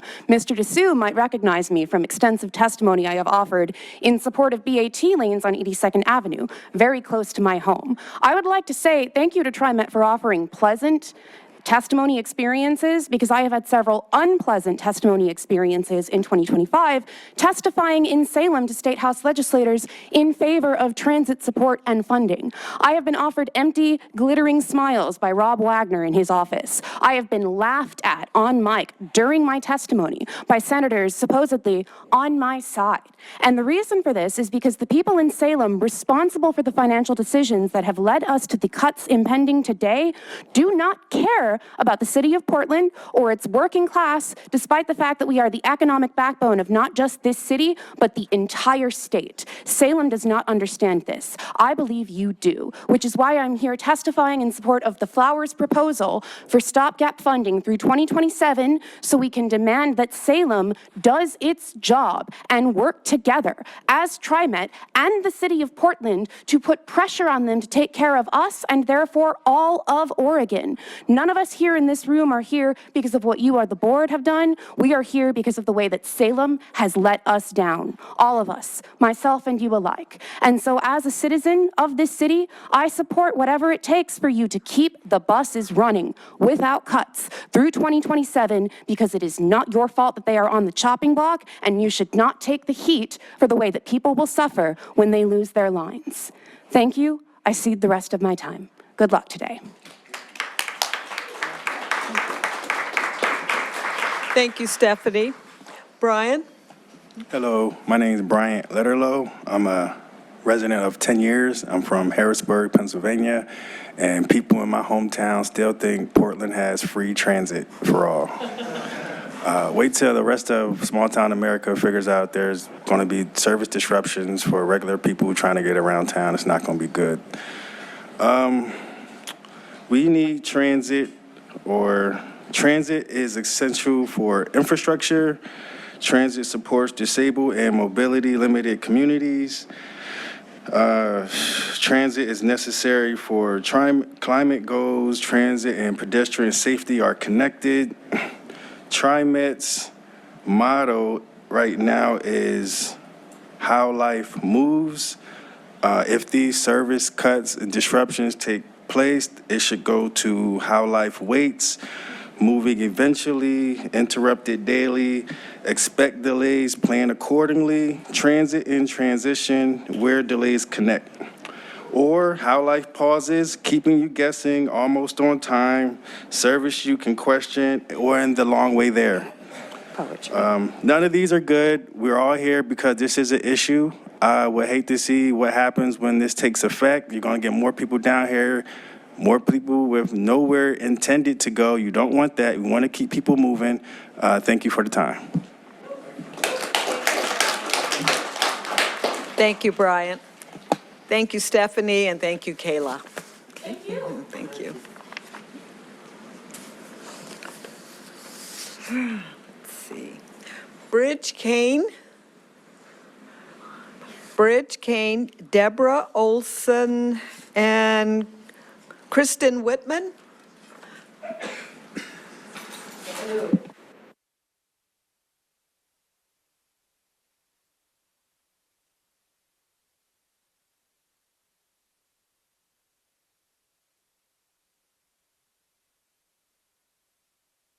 Get my mic back on. Welcome.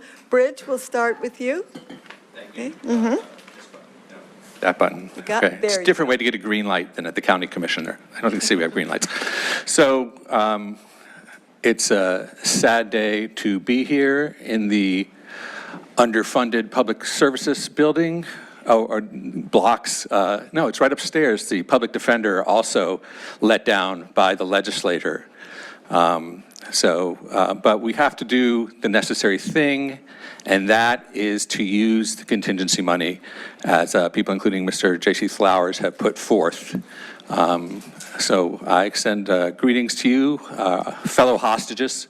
We're hostages of the White House regime, hostages of Tom Dundon, and sadly even hostages of our own state legislature that has dropped the ball, and then, with the wonderful non-planned coordination of the Iran war, found out that 83% of the people don't have capacity in their family budget to fund gas tax to maintain transit.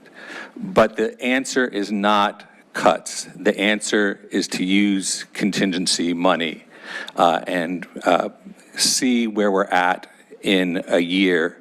The idea that certain magic numbers will influence finance policy is not what you should hold on to as the controlling factor in your policy decisions.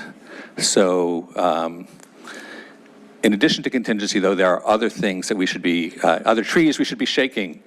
I, of course, mentioned the fact that all of us here, regardless of how much we love or have apathy towards the Blazers, are hostages of Tom Dundon, where we are going to possibly transfer money from the PCEF, the Portland Clean Energy Fund, to climate upgrade the Moda Center. And if we can do that to the tunes of hundreds of millions of dollars, there are ways to get tens of millions of dollars into TRIMET. If the city gives 1,000 passes, $280 annual passes, to the lowest income people it knows that are exempt from the arts tax, PCEF money can come into TRIMET. And it should happen before it goes to help a billionaire from Dallas, Texas, bully us about the Blazers. Thank you. Thank you. Thank you, Bridge. Deborah? Good morning. Good morning. I'm Deborah Olson. I'm also with Bus Riders Unite. I am here because I support Flowers. It's ordinance or suggestion. It is raining here in Portland. If you're going to make some cuts, may I suggest starting from the top? I know a few EDs who've had 25% of their income cut for the year, and I would think somebody making $400,000, if they lost $100,000, I would love the opportunity to live on $300,000.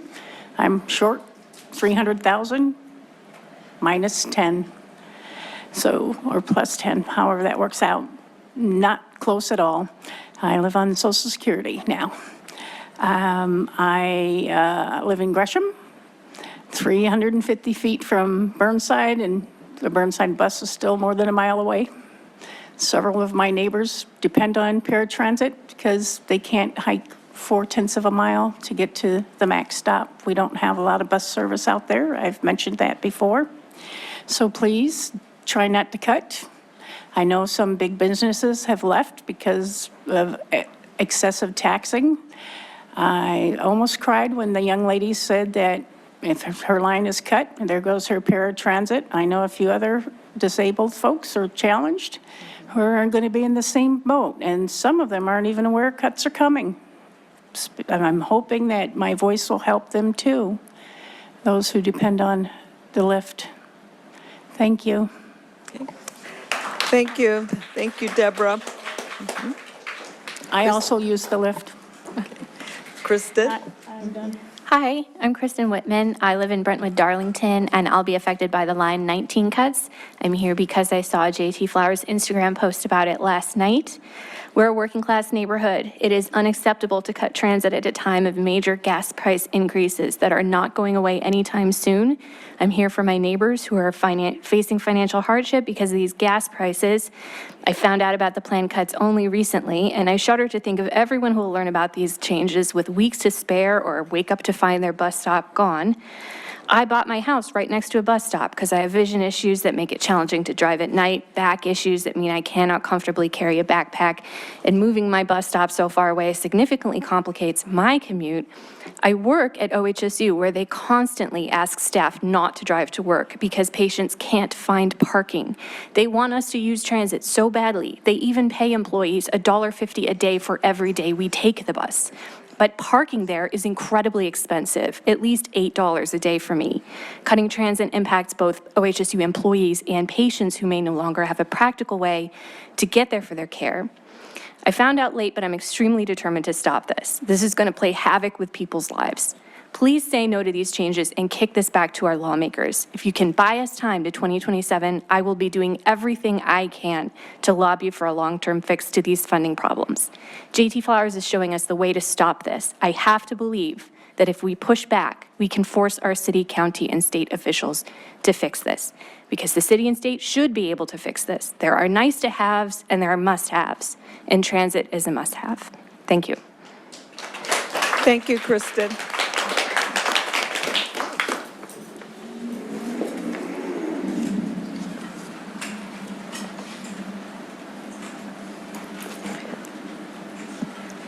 I think it's Kate Kennedy.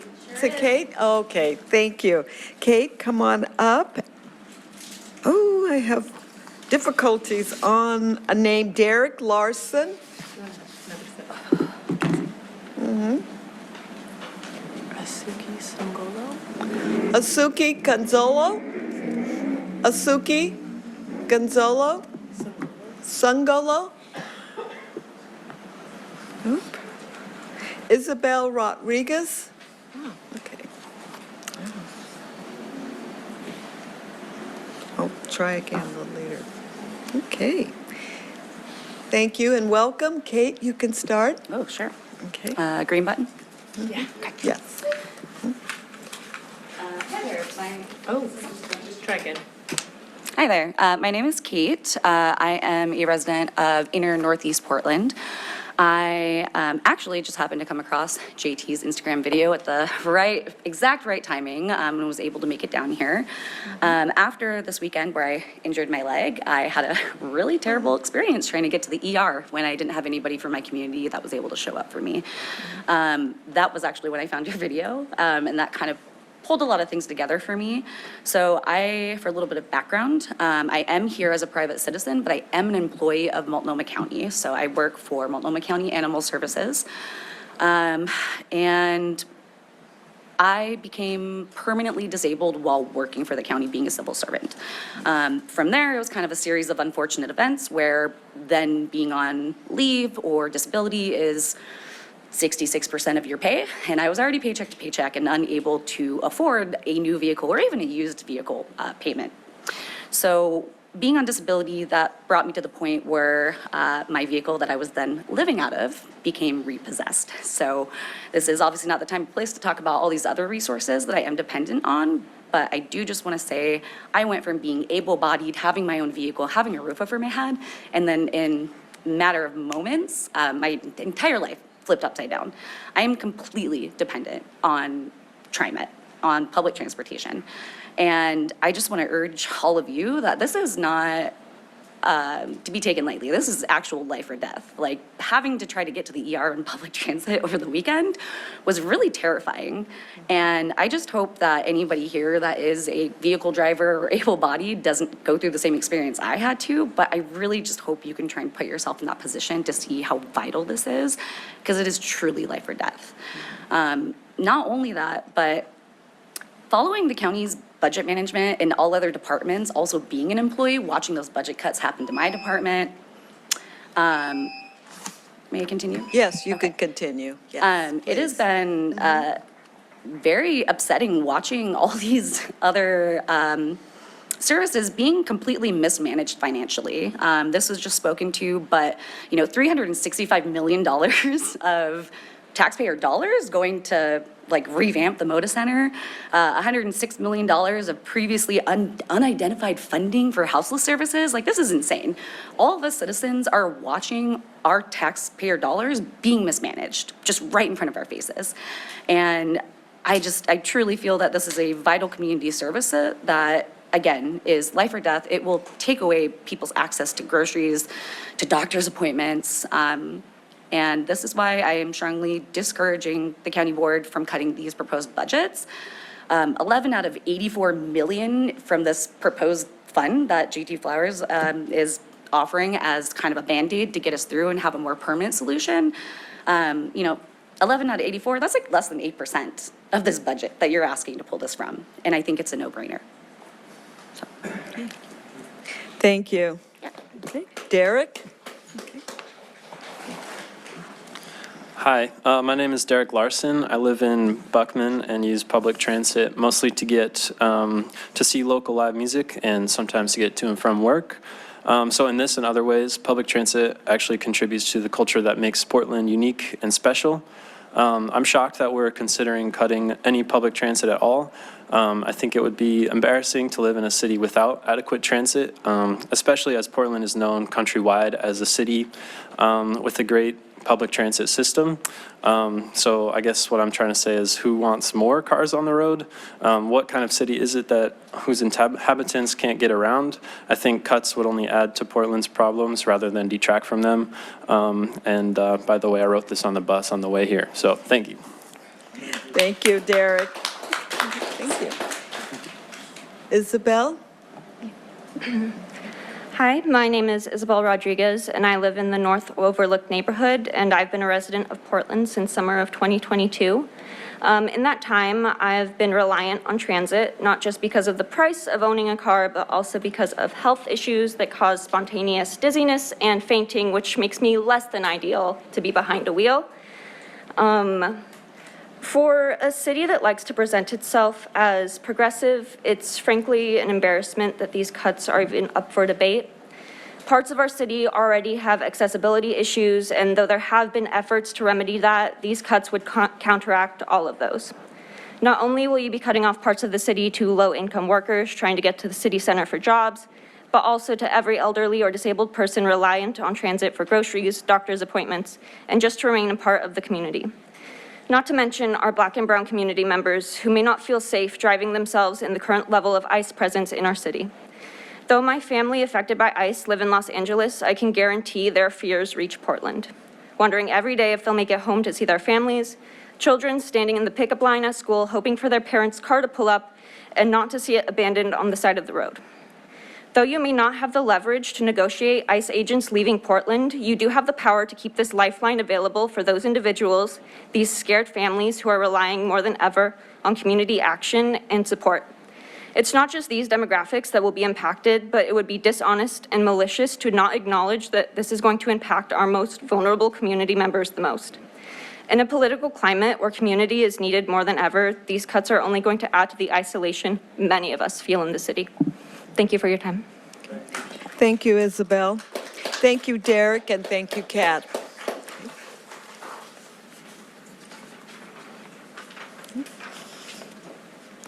Tristan Flores. Elizabeth. And Carrie Alove, or Alovea.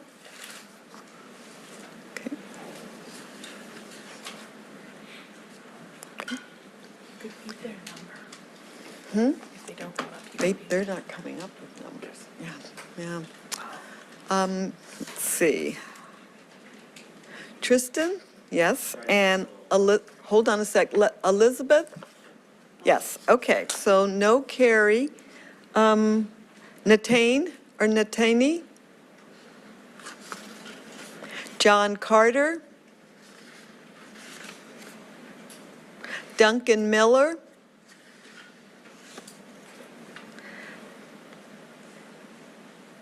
Seata Thomas or Thompson? Beverly Hermosa? Okay. Kai Jean, I'm just going through those from earlier. And Asakuli Sagota? Okay. Tristan, you can go ahead and start and turn on. Perfect. Okay. Hi, my name is Tristan. I'm a resident of Northeast Portland in the Boise Elliott neighborhood.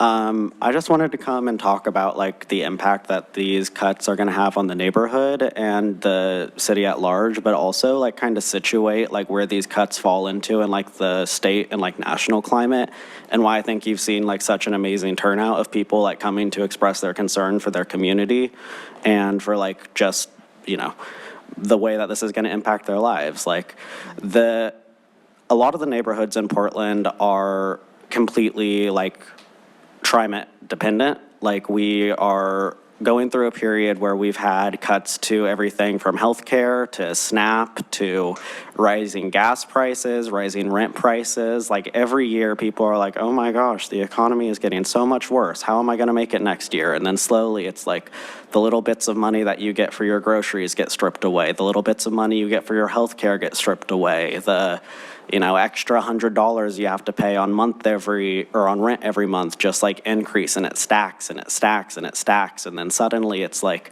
oh my gosh, I'm so dependent on this job. Like I have to be able to get there. It's like what happens like if I lose it? Well, suddenly your bus route is cut, and it's like, you depend on it to get there every day. And then it's like, what happens when you can't make it to work? What happens when it adds like, a 10-minute difference on a bus ride might seem like, wow, like, it's an inconvenience. But if you miss that bus and then it comes 40 minutes later, you're not able to make it, or it adds like an hour back on your ride home. Like, it's kind of a culture of austerity we're building like nationwide. And it's not just like happening in isolation in our city and in our state. It's happening like through a concerted effort from the people at the top. And what I think people are looking for is like you guys as like the people who can speak up and like dip into these reserve funds, like realize that like we're facing challenges and we need help, and like you can be our representatives. Like we all know that like the state is what failed us this year. Like it's not your guys' fault that like TRIMET is floundering, but like there are people who want it to flounder, and we need you guys to stand up, and we need our community to be here to like protect us and be like, we can't get any worse, because if it gets worse, like we're going to see more civil unrest, we're going to see uncertainty, we're going to see homelessness, and we're going to see struggling, and nobody wants that. Okay. Thank you, Tristan. Elizabeth, you okay? Push the button with the person on it. Yes. Okay, good morning. Thanks for your time. I am Elizabeth. I am opposed to service cuts to TRIMET. As a neurodivergent individual with multiple disabilities, ADHD, autism, OCD, learning disabilities, proprioception, vestibular and vision challenges, as well as seizures caused by a rare brain disorder called cavernous malformation that can cause hemorrhagic strokes, I depend on TRIMET to maintain my independence.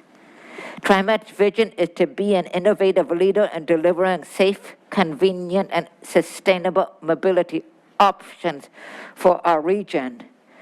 Your values are to provide safety, inclusivity, equity, community, and teamwork for all people, especially for vulnerable populations like people of color, LGBTQIA+ individuals, persons with disabilities and low-income folks who depend on TRIMET to keep their jobs so they can stay housed and sustain other basic needs.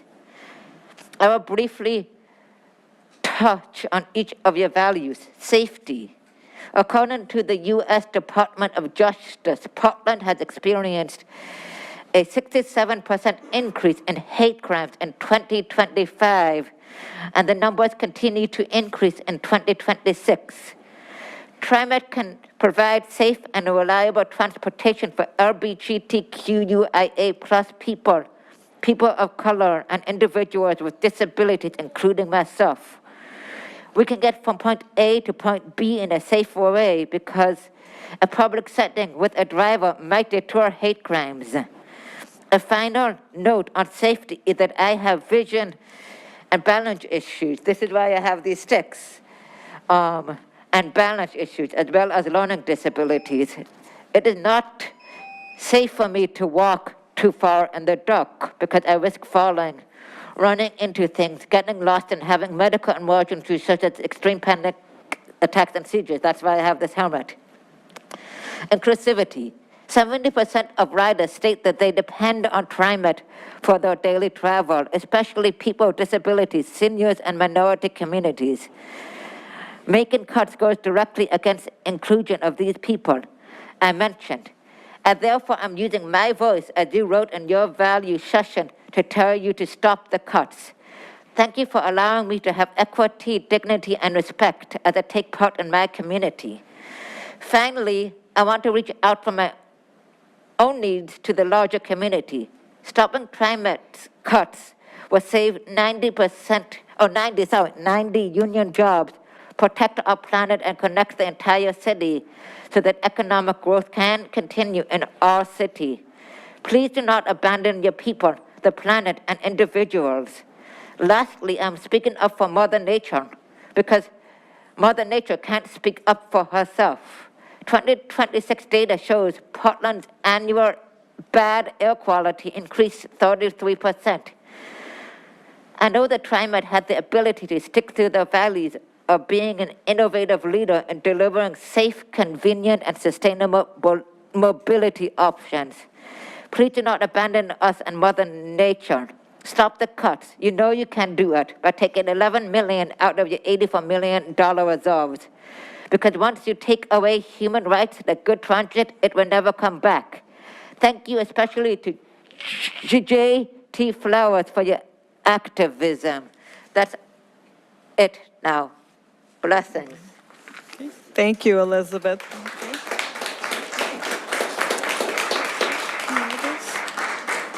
That's it? Yeah, I have virtual. Okay. Is there anyone with a number that I haven't called? No? Just want to check before we go to our virtual. Okay, thank you. Okay. Thank you. Okay, seeing none, and we have our virtual ready? All but Chris Gorsuch, he is not here. Okay. All right, let's now go, thank you, well, first, thank you to everyone who, and I know some of you are, have gone and are watching on YouTube, but thank you to everyone that came today for testimony. When we finished the virtual testimony, the board have asked for at least a minute for final comments, and then we'll take a break. But right now, we're going to go to virtual testimony. And those of you that are here or left, you can join us on YouTube. Up. Give me a moment, find the virtual list. Okay. We first have, let's see, Confom. Senator? Ah, there you are. Welcome, and you can hear us? Yes, I can hear you. Great. Okay. Thank you, and thank you for being here. You can start when you're ready. Thank you, President Lewis. TRIMET board members, for the record, my name is Con Pham, and I serve as state senator in District 23 in Northeast and Southeast Portland. I'm speaking to you today as a state legislator, a constituent, and a loyal bus and MAX rider. You have a difficult budget vote in front of you today that represents devastating transit service cuts across our region. And I encourage the board and TriMet service planners to continue to look at creative solutions to help minimize the burden to transit riders, including proposals to restructure the green-red max lines to maximize frequency of service. And I applaud Director Flowers and other board members who are really leaning in to the urgency of this moment and working to find a way to keep the transit so many Portlanders rely on. I fully recognize you are in this difficult position because of the failures of my legislative colleagues and I to pass a transportation package last year. We were just a few votes shy last June of passing a statewide transportation package that would have delivered enough additional funding for TriMet and other transit agencies statewide to mitigate some of the cuts that you are now considering. But with the failure of Measure 120 last week, we have a tough road ahead to pass the transit funding we need next year. So I'm calling in today to ask the board members and the community members who came out today and those who are listening to today's meeting to be prepared to talk relentlessly with your state legislators and local leaders about the importance of investing in transit in next year's transportation package. I can tell you firsthand that my colleagues need to keep hearing this message, demanding that the legislature secure a dedicated funding mechanism for TriMet and transit agencies statewide, not only to reverse these devastating cuts, but to expand service and prepare for future growth. We need to make sure that business leaders and policymakers concerned with Oregon's economic development understand how frequent and reliable transit service is an essential component of moving workers to jobs, helping move freight by chipping away at traffic congestion, and importantly in this moment, providing affordable commutes to Oregonians struggling with exorbitant gas prices. We need to make sure my colleagues in the legislature hear from transit riders in every corner of our region and every corner of this state about how integral this public service is to every facet of our community and economy. When the bus is funded and shows up reliably on time, employees can get to work, students can get to their class at PCC, seniors can get to the doctor's office, and families can save thousands of dollars on avoiding buying that first or second car. When the bus is funded, the 1 in 4 Oregonians who cannot or do not drive won't be stranded and abandoned the moment they are unable to operate an automobile due to age, income, or ability, but in fact will be fully empowered to participate in our society. I'm heartened by Director Flowers' initiative and passion and the outpouring of support in this room. The testimony from advocates, transit riders, and policymakers shows me that there's an unambiguous desire for our region to invest in transit, to find a short-term solution that allows TriMet to weather this immediate storm so that in the years ahead, our region is prepared to meaningfully invest not just in restoration of transit service, but in expansion. You have my promise that I will do everything I can in the halls of the state capitol next year, and I hope the enthusiasm and commitment to transit that is on display this morning can be harnessed and directed in the weeks and months ahead to ensure that legislators understand that Oregonians of all walks of rely on public transit, and for the health of our economy and communities, we need to invest in it. Thank you, Senator Fawn. Thank you very much. Next, okay. Next is Alexa Mallory.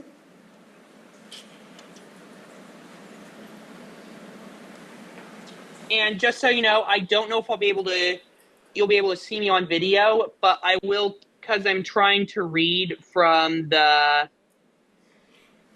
will be trying to read from a script that I pre-produced, so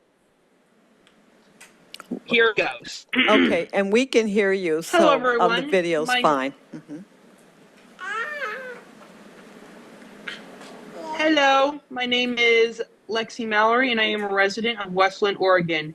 My family and I moved here a year ago, and I quickly began exploring my new city of Portland using the transit system.